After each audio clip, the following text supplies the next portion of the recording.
All right, well, I'm Kelvin Armstrong, and I'm here with Macklemore and Ryan Lewis. I'm excited to be with you guys today. Likewise, man. Yeah. So I guess we're doing a open dialogue here. I guess we'll feed off of this.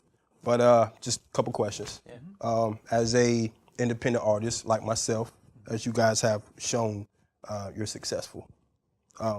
What are some of the tools that you feel like is needed as an independent artist to be successful?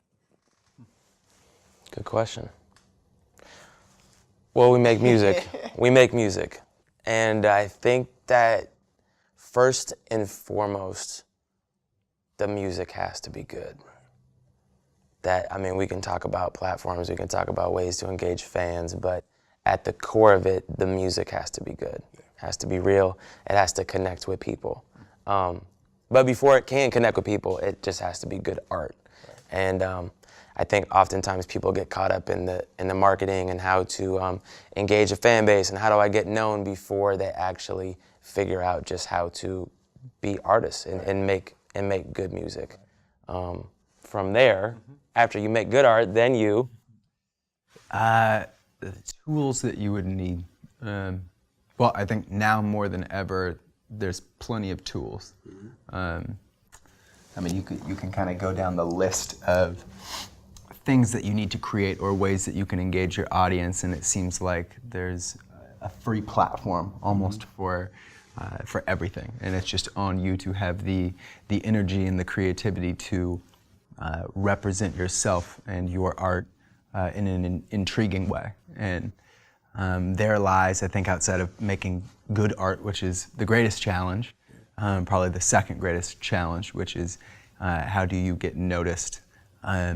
And I think that there's kind of a dual thing happening. I think as the tool set only grows and the resources for anyone to brand themselves independently grows, there's also more and more people then doing that.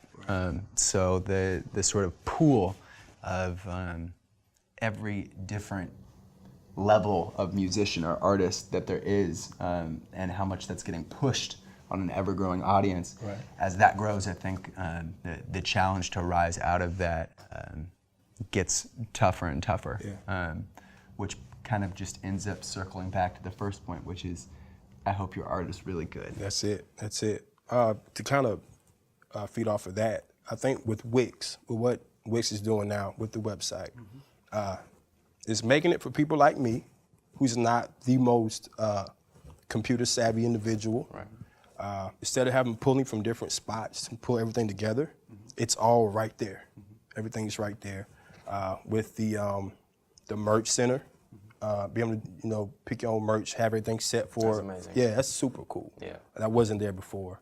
They're also adding the Bands in Town app, so people can track you, find wherever they are. So there's so many things that the Wix is adding to make it easier for artists who may not be the most computer savvy person like me, to take a little stress off the shoulder. So I'm super amped about that. That's really important too, because I think, especially if you're striving to be independent, what you are signing up for is a big list of stuff you got to do. Do yourself. And some of those things you can do yourself or teach yourself to do yourself.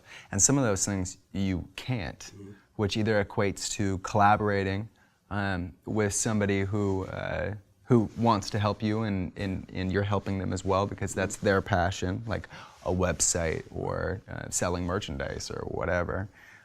Or it means you don't have that friend and you're paying for that thing. And so I would tend to agree, if you rewind, even 3-4 years, the outsourcing of somebody who can design and build a website, getting a web developer. You also need a graphic designer. It's expensive. It's expensive. So I think that that's awesome. I think with Wix sort of infusing these things that usually had to happen separately into one place that is intuitive for somebody that should just be focusing on the music to be able to handle those things. I think is great. Well, I have a great team behind me, right? And I'm sure you guys also have a great team. Has everything grown from the beginning as far as people's roles as as an independent artist, what you guys have been able to do? Have everybody has their roles grown and developed? Yeah, it's been fantastic, and we were actually just talking about this. It's such an important part of the, creative process, and is forming a community of people, whether that be musicians, whether that be videographers, whether that be photographers, but people that are kind of on the same plane as you, where they're trying to get discovered, where they're not already, super famous, or they're not already charging a ton of money for a photo shoot, or maybe they are, but maybe they just believe in what you're doing, and creating that community was imperative for us. I mean, we started out, with Thrift Shop with, I think, $5,000 or something like that, which at the time was a really big budget for us. We had never done a video that big. But we're still filming with the same producers and shooting with the same. I mean, we started out with $200 for our first Mile My music, one of our first music videos, Mile My, and we're still, the director of that is actually shooting this right now. And to me, that's family, that's community. The producers have come up, and we've all gotten better. And that's the cool thing about it, is that, when we were shooting downtown, I would just kind of had this moment with Jason Koenig, the director, and just was like, you're one of the best at doing this in the world now. From where we started 5 years ago, look at how beautiful that is, that you've kind of come up together. Where it's not like, we do a music video and we're successful and it's like, peace, like, now we're about to go to some dude in Hollywood. It's like, no, like, let's keep the team, because the creativity is here, and we don't necessarily need Hollywood to make good art. Yeah, that's it. That's cool. Another question. So, on this journey that y'all are on, what was the one surprise you didn't see coming? What did you expect and then realize, oh, that's not what I thought it was going to be? Like, is everything what you thought it would be right now? No. It's way bigger than you thought. I just didn't have I never thought that it could get as big as it got, personally. I never thought we'd be in an arena. I never thought that we would be on the radio. I never thought that we would be at an award show. So the kind of ceiling that I had set for myself was, probably around 1,000 people, 1,000 capacity venue around the country. That to me was the biggest that this thing could possibly get. Like, if we had a tour bus and we were in 1,000 cap venue, that was like, okay, I can die a happy man. And I ended up getting much bigger than that. And I think one of the kind of cliches of getting famous and making money off of your art is that, it's not just instant happiness. Right. And there's always more steps on the ladder to go up. With fame and success comes greater criticism and greater scrutiny. With those also comes lack of privacy. All the kind of cliches that famous people like bitch about tended to be true. Right. But at the same time, to be able to speak to the world through music has always been my goal. So with greater pressures and with greater criticism also comes an opportunity to reach more people. So it balances each other out, and that's always been the goal, is how do you have the biggest platform to reach as many people as possible. That comes with greater responsibility, but fulfilling. And has that been the motivation? Is that what keeps you motivated? I think just making good music. I think that we're two people that love to make art and want it to be the best that it possibly can be. And we push each other. We're constantly like, Ryan's constantly like, yo, rewrite. I'm like, that's cool, but that's not quite it. Like, let's change that up. That's the motivation, and it always has been. A lot of people ask us, like, do you feel more pressure now that you've been on, and like what you're about to answer with? It's like, I felt pressure since I was 17. Right. I felt pressure to make great art, first and foremost, not just like how the public's gonna receive it, but for myself. Right. I had my first EP released. It's called In Due Time. But what would you say for me? should I continue to work on as far as how long? You know, you put a song out, people say you should keep throwing music on top of music. How long should you let a song ride? I think that that's a great question. I think it's funny. I think being independent artists, I think you walk into a lot of conversations and a lot of interviews with this presumption that that a major label deal is the worst thing ever. I think that a major label deal was the worst thing for us and what we wanted to do. That being said, I think that there's now more than ever a tremendous amount of artists who want to be famous and want to have hit songs. And I think that that's just to speak to if your agenda is that, then you're perfectly aligned with a major label. And you guys have the same goal, to make hit records, to sell hit records, and to pack out arenas and become, you know, a big popular artist. So that could make a great deal of sense for you. So as I'm thinking just about your question, like what do you focus on, essentially that quality versus quantity, you know, when do I release my next project, or how quickly should I be working? I think only you can kind of answer that. I think for us, our experience has been that that I don't usually feel super fulfilled by the art if it's rushed, or if it's done when you know it's not really done.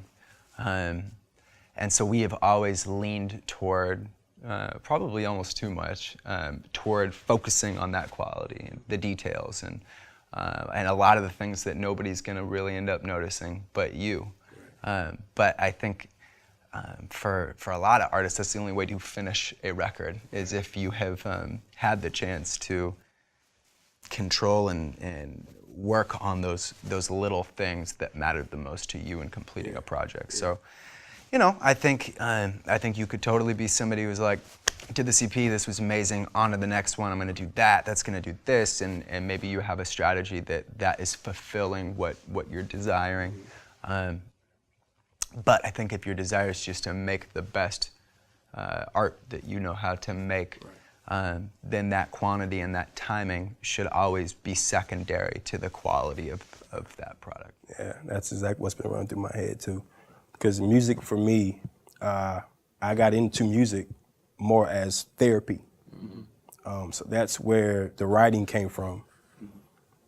So that's what's been, I haven't felt like the fame or what's been important to me is who hears my music. Because I feel like, you know, if you write from the heart, then somebody else is gonna feel what you're writing or what you're singing about or what you're rapping about, whatever you're talking about. There's a connection to that music.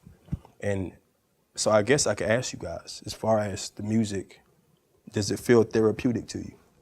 Yeah, absolutely. I mean, in its purest state, that is what it is. And sure, you have songs that aren't as much or turn more into something else, or you're going for something else.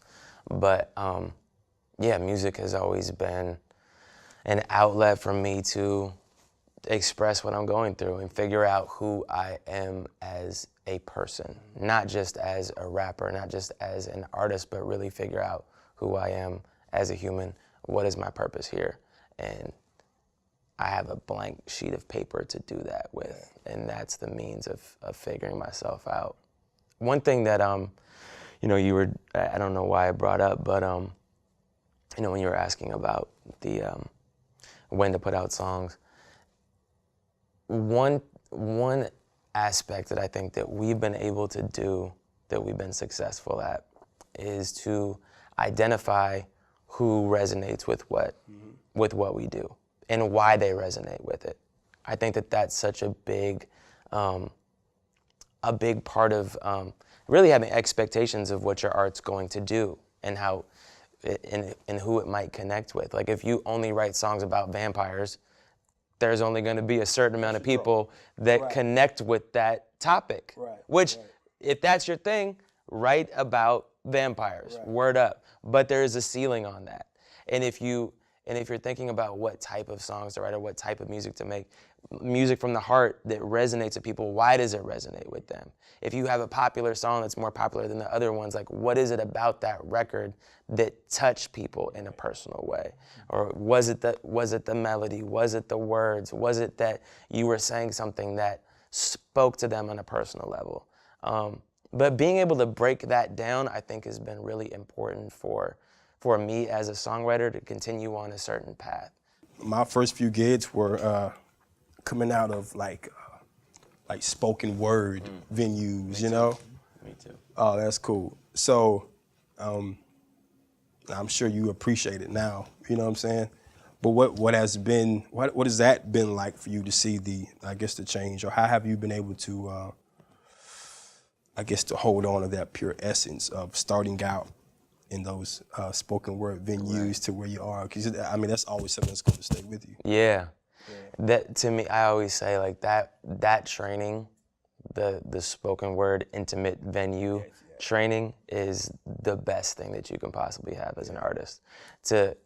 To speak or to recite poetry or spoken word or raps or whatever a cappella in front of a small group of people in an intimate environment is 2,000 times harder than performing in front of 20,000 people. It's just so intimate. Like I'll still, you know, I've done a lot of big stages and a lot of big festivals and television and all that sort of stuff.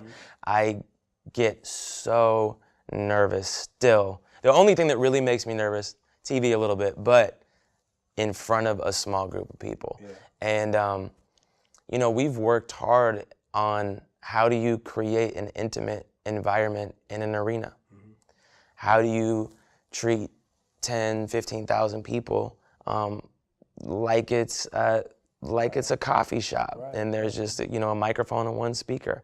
How do you create that? Because humans don't, I mean, sure, like there's the confetti and the pyro and like the big lights and all that sort of stuff and the dancers and theatrics that go into an arena show. But I also want the other side. Because to me, you can go to any like pop act and get that side of it. But to actually feel like I know this person in an arena, that's what I strive for. And how do you make eye contact with an arena? How do you really just talk to them like they're your friends? Yeah.